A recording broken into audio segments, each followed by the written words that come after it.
Bene data bakundwa b'umwami Yesu Kristo, mwese abakurikira izi nyigisho tubahaye ikaze mu biganiro bya Saveur Divine. Ibi biganiro mu bitegurirwa n'abavugabutumwa bwiza batandukanye, akaba ari umuhamagaro ugendera ku ijambo ry'Imana byanditse mu gitabo cy'ubutumwa bwiza uko bwanditswe na Matayo ibice 24 umurongo wa 14. Kandi ubutumwa bwiza bw'ubwami buzigishwa mu isi yose ngo bube ubuhamya bwo guhamiriza amahanga yose, nibwo imperuka izahera ko ize. Ibi biganiro mubikurikira ku channel ya YouTube yitwa Saveur Divine. Tubifurije kugubwa neza. Imana Data ari nayo So ibaha umugisha.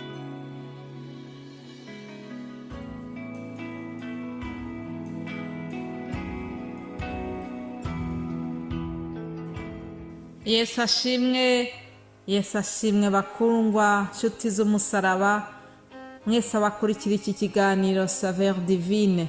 Ndabaramukije, amahoro ya Kristo nabane namwe aho muherereye hose.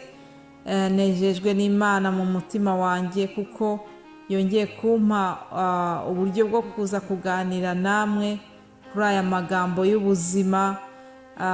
Ntabwo mumenyereye kunyumva kuri uyu munsi wa kane, dukunze kubana ku munsi wo kuwa mbere, ariko uyu munsi nabwo bibaye ngombwa yuko ngaruka. Imana byose ibiherwe icyubahiro. Muzi neza yuko turi ku ijambo ryo kubiba.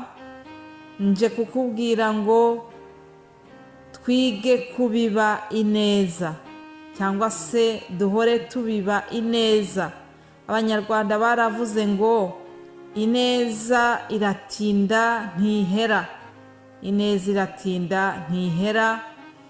Hanyuma Bibiliya nayo hari ijambo ivuga ryerekeranye n'ineza. Mu Migani igice 19:22 Bibiliya ikatubwira ngo ineza y'umuntu niyimutera gukundwa. Haleluya! Ndakwifuriza kugira ineza, bizatuma ukundwa cyane. Reka rero turebe umuntu wagiriye uwundi ineza idasanzwe, bigatuma azabimwibukiraho igihe kimaze gutambuka. Turareba uburyo Yonatani yabanye na Dawidi. Hanyuma Jonatani yaje gupfa, ariko kubera yuko yari yabanye na Dawidi neza, barakundanye, bituma igihe Dawidi yari amaze kuba umwami, yaje kwibuka igihango yari yaragiranye na Yonatani. Turareba ukuntu yaje kubaririza, akabaririza niba hari umuntu wo mu muryango wa Yonatani warokotse, kugira ngo amugirire ineza biturutse ku buryo yari yarabanye na Yonatani.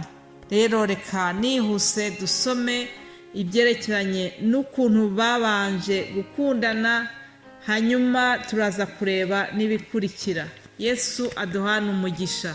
Dusome muri Samuel wa mbere igice cya 18, handitse ngo urukundo rwa Dawidi na Yonatani. Nuko Dawidi amaze kuvugana na Sawuli, umutima wa Yonatani uherako uba agati gakubiranye n'uwa Dawidi, kandi Yonatani akamukunda nk'uko yikunda.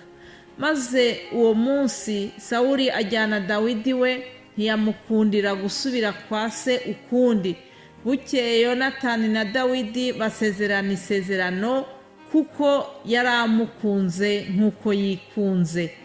Yonatani yijishuramo umwitero we yari yiteye, awuha Dawidi, n'umwambaro we ndetse n'inkota ye n'umuheto we n'umukandara we. Nuko Dawidi ajya aho Sawuli yamutumaga hose akitonda.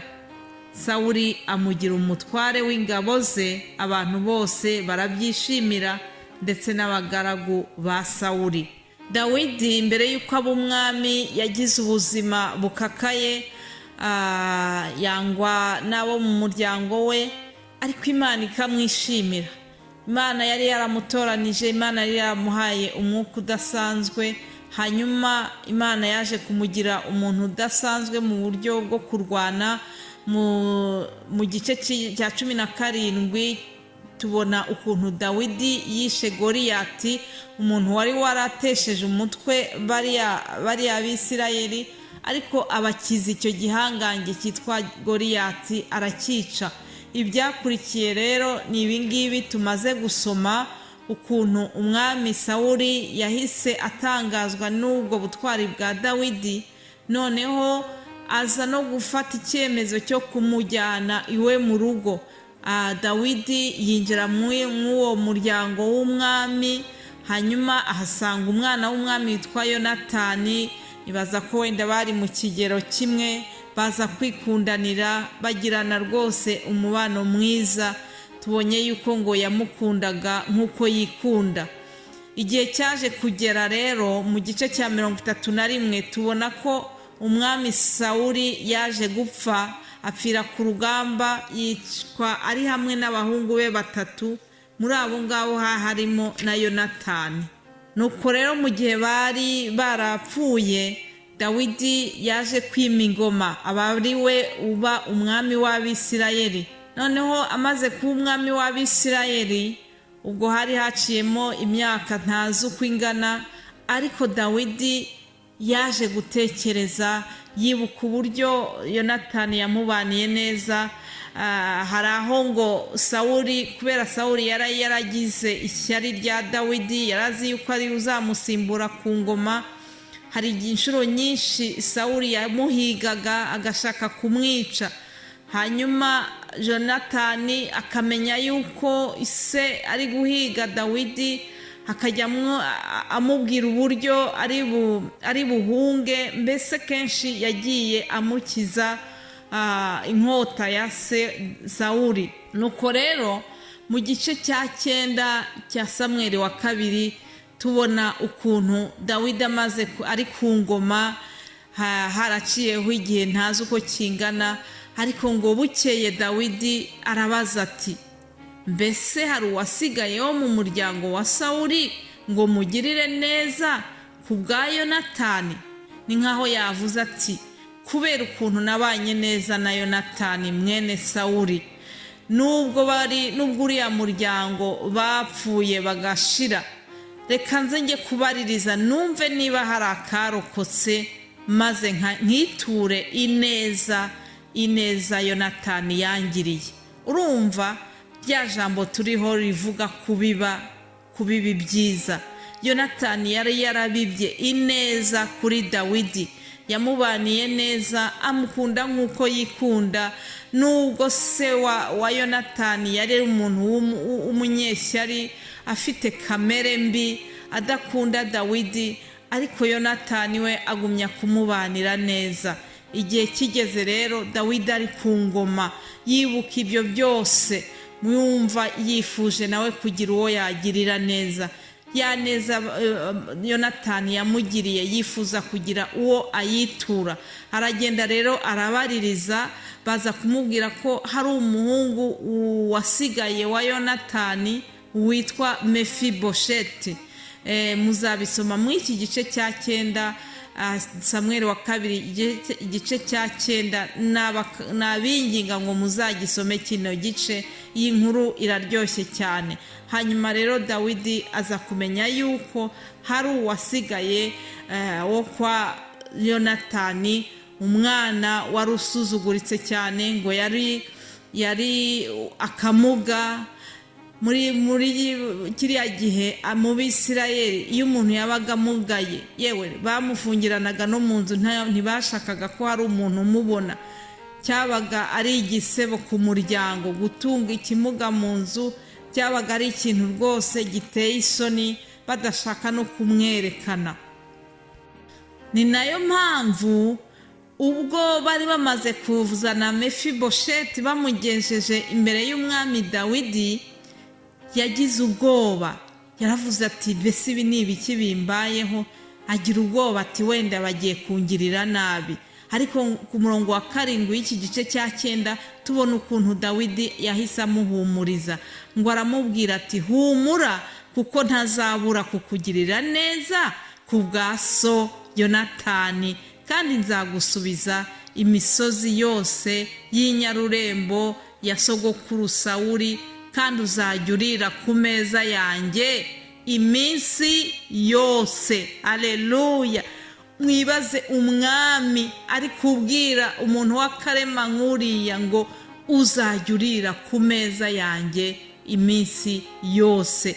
Ni ikintu gikomeye cyane. Umwami yari yerekanye ineza idasanzwe, kuko ise w'uriya mwana Mefibosheti hariho ineza yari yarabibye muri kahise ke.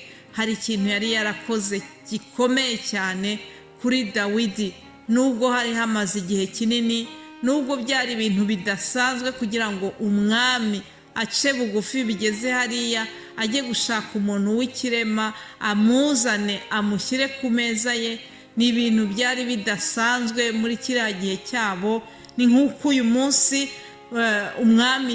umwami Filipo yagenda akagenda hariya kuri gare, agafata umuntu w'umu SDF akamufata akamubwira ati ngwino uzajya urira ku meza yanjye, uhereye ubu ngubu uzajya ubana natwe muri famiye royale. Ibyo bintu byaba ari ibintu bidasanzwe. Ngibyo ibyo Dawidi yakoreye Mefibosheti, yuririye ku neza, ineza se Yonatani yamugiriye. Bene data, ndabinginga ngo tujye tubiba ineza. Nubiba ineza, byanze bikunze uzasarura ineza. Yesu abaho umugisha. Dukomeze twige kubiba ibyiza mu izina rya Yesu. Amen, amen.